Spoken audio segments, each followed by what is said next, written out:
because the tribe can't prosecute me, and the federal government can, but what's the likelihood that they are? It's a really low likelihood. What's the likelihood that the federal marshals are going to go and get that information? And plus, if I drive her around a little bit, who knows who even has jurisdiction?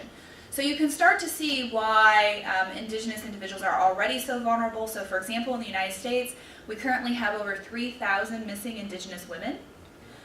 So our indigenous women are overwhelmingly targeted. If you are an indigenous woman, your likelihood of experiencing sexual assault is 1 in 2. And most people think that that's underreported. So your incident of rape is skyrocketing high. If you, and this isn't a woman's issue, if you're a man, it's 1 in 5. So 1 in 5 men are raped, something we don't typically talk about. And we can start to see, when we look at these demographics, why that is, right? Again, if I'm a rapist, I'm going to target Native women for all the reasons that we've talked about. So the result is that we have just overwhelmingly horrific data. So we got this study coming out in 2016. Look at this sentence here. Released in May of 2016, concluded that over 80% of Native women will experience some type of violent crime in their life. 56% of Native women will experience some form of sexual violence. So more than 1 in 2 women and 80% are going to experience some sort of crime. And those statistics are horrific. And that's the reality of what we're seeing in Indian country. Now, President Obama did do a couple of things to try to address this. First, in 2010, he enacted the Tribal Law and Order Act. The purpose of the Tribal Law and Order Act was try to fix that problem that the Indian Civil Rights Act created with its limitation on punishment authority. So under the Tribal Law and Order Act, a tribe can sentence somebody to up to 3 years in prison and or a $15,000 fine. And if you have a lesser included offense, so let's say somebody is raped, sometimes assault or battery would be a lesser included offense in that. I could charge somebody with both rape and assault and sentence them to up to 9 years of prison. So it's an attempt to try to fix that problem that was created with the 1-year sentencing limitation, although many people would argue that 3 years is not enough, but it certainly is an improvement over the 1-year sentence. And then also in 2013, we got the Violence Against Women Act reauthorization, which did many things, but specific to Indian country is it's what we call a limited Oliphant fix. So recognizing that the vast majority of crime that's happening in Indian country is perpetrated by non-natives, they enacted the Violence Against Women Act, which allows for tribes to prosecute non-natives who commit intimate partner violence, so domestic violence, and those non-natives have a significant connection to the tribe.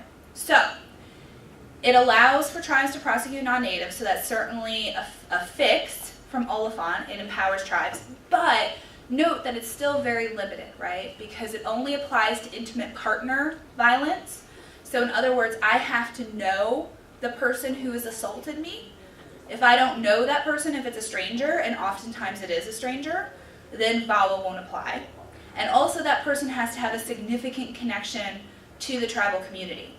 So as we'll see, this Violence Against Women Act reauthorization in 2013 is not going to help tribes in the context of energy development, because the vast majority of sexual assault and rapes being perpetrated by those individuals are individuals who are transient, who are not members of the communities, are not known by their survivors.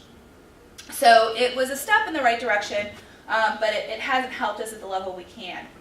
So we got this 2017 study that you have a quote from here up on the wall, and what you'll see is that overwhelmingly it was determined. Now this is not an indictment of the Trump administration, because this is a review of the Obama administration, that the Obama administration failed to deal with this horrific incidence of sexual violence and domestic violence in Indian country. So that's the Obama administration, failed. Obviously we're only 2 years into the Trump administration, but the Trump administration has yet to act on this report. So the Trump administration hasn't taken any steps to fix this. And so we're at this crossroads. We don't know what the Trump administration is going to do. We do know that some key individuals, such as Jeff Sessions in the Trump administration, were opposed to the Violence Against Women Act. So we could infer from that that the administration will not be supportive, but we don't know. The administration has not taken a position. It has not reacted to that 2017 report, so we just don't know. We could certainly infer from the 2-year delay that it's not a priority. I think that, at the very least, is a fair inference, but otherwise we just don't know what the administration is going to do with this.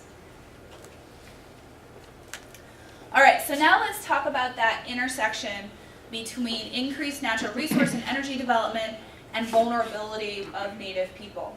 So the first kind of case study I want to give you is in the climate change context. So we know that climate change is happening, and climate change is certainly impacting our tribal communities. So here in Kansas, for example, you may be aware that the Kickapoo tribe of Kansas, which is just north of Topeka, has such bad water shortages because of our droughts that we've been having recently, that in August they have no money, or no water, they have no money. They also have no money because they have to pay to tank in water, because their community loses all of its water by August every year. So that's just an example of how it's really impacting us here in Kansas. Tribes in particular are particularly vulnerable to climate change for 2 reasons: because they have cultural and historical connections to land, and also because they have legal connections to land. So first, for many of us, unlike those of you who may be Christian or Muslim or Jewish, you can go practice your faith wherever you want, right? You can go to a church, or you can go to a mosque, or you can go to synagogue and practice your church. You can come here and practice your faith. For us in Indian country, we have to go back to specific land in order to engage in our ceremonies. So every summer I head back to my tribe to engage in summer ceremonies. I can't do that wherever I want to, right? It's very tied to specific land. Also, for many of us, we've had generations of connections to that land. So therefore, it's oftentimes very difficult for a tribal community to just pick up and leave those significant spiritual and cultural ties to their land. There's also legal, legal connections to the land. Because for many of our tribes, we have treaty rights, we have jurisdictional rights, which are specifically tied to very limited areas of land. So certainly the tribe could get up and leave if it wanted to because of the impacts of climate change, but if it does so, it's going to lose these spiritual and cultural connections and these legal rights that the tribe may have that are tied to specific pieces of land. So unlike you or I, if we don't like the weather, we could theoretically get up and head someplace else.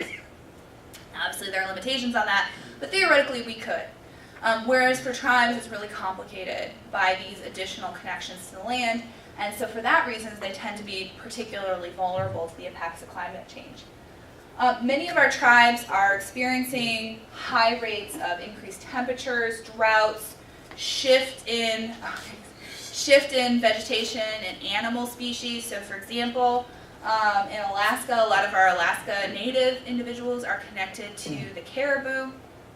The caribou's ranges are moving north. They're going more and more north. But the Alaska Natives are constrained to traditional territories under their hunting and fishing rights, so they can't follow the caribou. And so we see people who are dying because of loss of food and loss of culture. We're also seeing decreased lifespans because a lot of communities that used to be subsistence communities can no longer be subsistence communities, so they're having to rely on unhealthy processed foods. So their lifespan's going down. Also, a lot of hunters, again using the Alaska example, are literally dying while trying to hunt because the ice that used to support them no longer supports them, and so they fall into the ice and they drown. So it's definitely impacting lifespans. Also, we have significant erosion. So we talk a lot about the impacts of climate change and climate change refugees outside of the United States, but I think it's important to notice that we already have climate change refugees within the United States. So the term climate change refugees refers to people who are leaving territory because their land no longer exists. And that's already happened in the United States in 2 places. On the shore of Alaska, and then also in Louisiana in the Gulf. So on the shore of Alaska, we've got places like Shishmarith and the native village of Kivalina, which are literally falling into the sea, and those communities are having to be moved. And then in Louisiana, we've got Port of St. Charles, which same thing is happening, massive erosion. And the reason why is the same for both. So the barrier islands, which used to serve as protection for these land areas, are no more. They've been eroded, they've been lost. You couple that with these now superstorms that we're getting on a regular basis, like Hurricane Katrina, and you're seeing erosion on the level of multiple feet per year with that combination. If any of you were scientists at one point or are scientists, you know usually when we're talking about erosion, we're talking about centimeters. Maybe if there's a lot, maybe an inch, but we're looking at multiple feet per year. And so these communities have already been lost. And so we already have people who have lost their communities, lost their land. And once you become a climate refugee, you are disproportionately more vulnerable to being accessed and to being exploited just by virtue of having lost your land base. So that's happening. Then the other problem, which I mentioned we come back to, is that of man camps. And I'll just let you read the quote on the board while I sip some soda.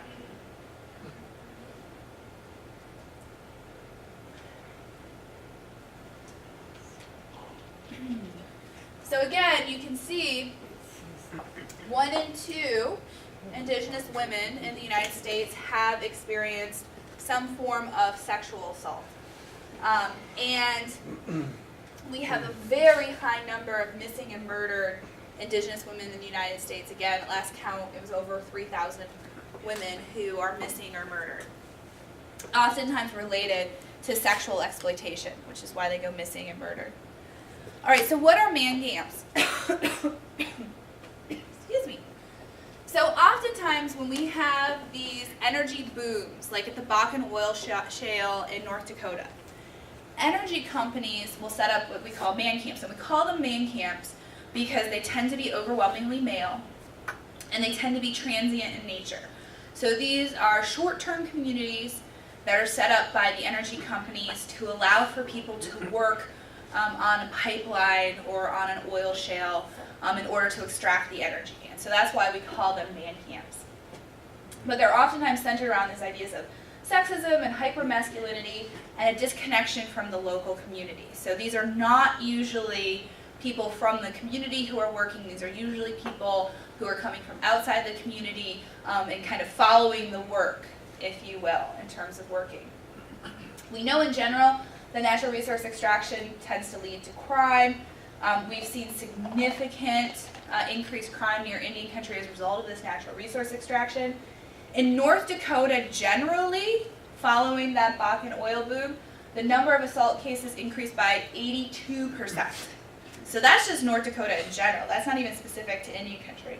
So the state is really taxed and not able to deal effectively with this problem, not to mention Indian country. There's a huge problem with data collection because for a wide variety of historical reasons, Indigenous women and children and members of the community are much less likely to report. And as you may know, obviously sexual assault and harassment has been in the news lately. You know that reporting in general oftentimes is a challenge, and so many people will not report. That's particularly true in Indian country. For a variety of historical reasons, as you can probably understand, a lot of tribal members just don't trust the police or the federal government, so they don't report. This is an example here on the board. It's not just women, but it's also children. So you have here an example of a local tribal police officer who ran into a child victim survivor who had been forced into slavery in one of these man camps. It's not uncommon to see women or children who are kidnapped and are used and abused within the camp.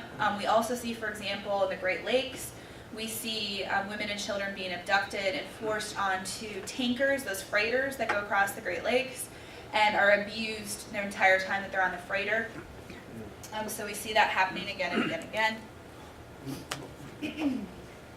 We already know that Native women and children are already at high risk of becoming victims of human trafficking because of their tendency to be from poorer communities and tendency to have the lack of connection to resources to assist. But then because of these man camps, those factors significantly increase. We've seen more and more horror stories of women and children being bought and sold in man camps and on freighters.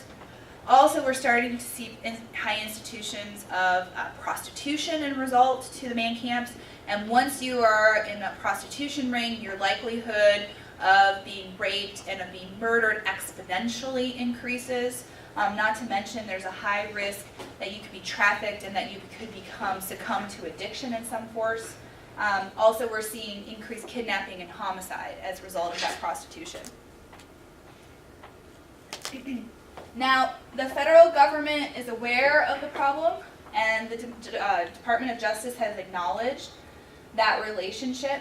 However, they've been unable to effectively deal with it. And so that's why this is an example of where increased tribal, state, and federal collaboration is really needed, because we haven't had an effective solution to it. And as you can see, again, the Obama administration tried to take a step forward in fixing this by enacting the Violence Against Women Act, right, to deal with domestic violence and sexual assault. However, that will not work in this context because, again, in order to use the Violence Against Women Act, you have to have intimate partner violence and you have to have somebody with a connection to the reservation. So a lot of these individuals that are perpetrating these crimes and are part of these man camps, they don't have a connection to the tribal community because they're transient workers, and they are not known by their survivor. So as a result, even though VAWA is definitely a step in the right direction, and I really appreciate its enactment, it's not something that's going to help us with this problem.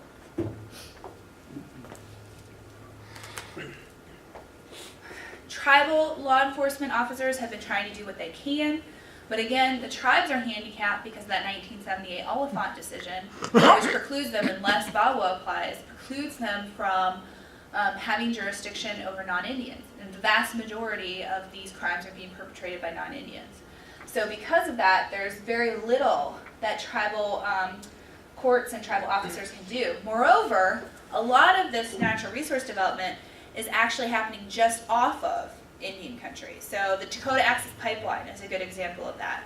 Dakota Access Pipeline, one of the reasons why the tribe was not successful in blocking that pipeline is because it was not on tribal lands. It was 0.55 mile north of the tribe. Mm-hmm. So it wasn't technically within the tribal confines, so the tribe lacked jurisdiction over it.